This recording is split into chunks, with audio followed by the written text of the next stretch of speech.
Hey guys, Hawk here. Today we're going over the some of the information that we got from the Devstream yesterday. Now, a couple of small notes. TennoCon for this year will be digital just like it was last year. Last year it went pretty well, and it's a lot safer for the devs if, they stay out of contact with everybody considering the state of the world. Next we might be seeing more from Teshin, Veso, and Kaw. In what forms, we don't exactly know. Also, Archons, if you remember them, they are these baddies, and I'm guessing, they're going to be tweaked to be more difficult to fight. Hopefully not just as bullet sponges, but onto the bigger news. The new War Quest will be replayable with this next update. That's pretty much it for that point. The Liches and Sisters will now have a quality of life change to make the weapons more easily obtainable by removing them from the pool as you reject them from the thralls. Next up, we have a couple of new augments for some of the frames. 4 new augments to be exact. We'll get into that more later. Also, we have Tennojan Round 21 Part 1. Part 2 will come in a separate update later next month. We will be getting the Hildren Deluxe, which you can see on screen right now. We'll also be getting an Axe screen, but we didn't really get to see any of that because I'm guessing it's just a concept right now. Now, the final part here. The Star Days event, which is basically for Valentine's Day, will be coming back with some of the loot that is from Tennobomb, since they didn't really get to do that because of the whole New War thing at the end of the year. So they will be doing the Tennobomb charity event later on and having different drops there. Now, I did promise to come back to the augments. The first one here is for Grendel. His first ability, Feast, will now cost health instead of energy. That's it. I'm just not really sure how much of a use that's really going to be, unless maybe you put Gloom on your Grendel. But playing that way is not really that fun, so Next off, we have a Gauss augment, which will cause his Thermal Sunder to give 75% elemental damage bonus to all allies within affinity range.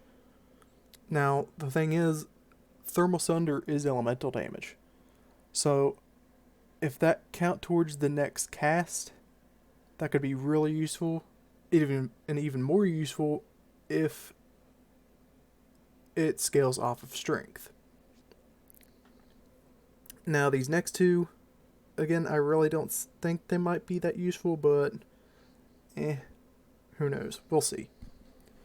This one is for Uraeli. Her Aqua Blades will give an 8% extra damage buff per enemy that's hit, and you could also throw them. Now again, if it scales off strength, this could be useful, especially since she has a good bit of mobility. But then again, Zephyr and Volt both have good mobility, so it's just one of those things, really. And then we have Frost. This one is just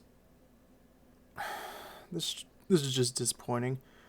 They try and give him a buff here, but I think they're just trying to avoid reworking him as a frame, even though him and a good bit of frames actually do need reworked. But it gives 200% crit chance and crit damage on frozen enemies. Next up on the list, we will have some things to do with operators and drifters. For the operators, you will now be able to switch each eye with a different color. So one eye could be like blue, one could be red, or just whatever colors you prefer, really.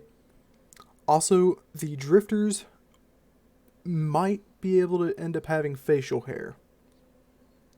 Also, they are redoing how the hair looks once again, like the textures and stuff. So that is the last bit of information that we have for the Echoes of War update, which will be coming on the 9th. But for the next big update that they're working on is called the Angels of the Zaraman.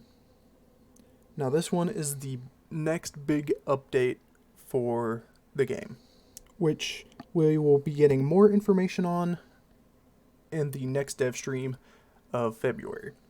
But what the information that we do have right now, we will be getting a new quest, a new Warframe, at least 2 new game modes. We don't know what those are yet.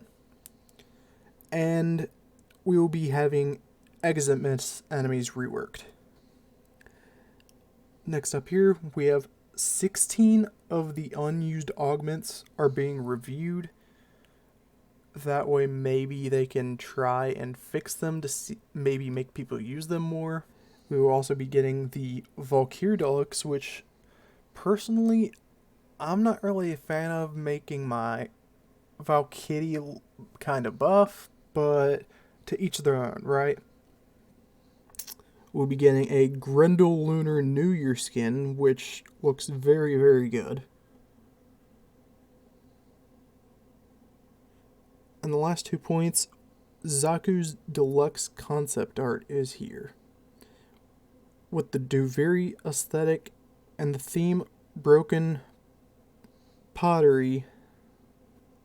And then the last thing here, crossplay and cross save is still in development. That's it. It's just still in development, and they still say it could be out this year. Now that's all the information I have for you guys. If you enjoyed the video, please like, comment, share, and subscribe, and I'll see you in the next one. Peace.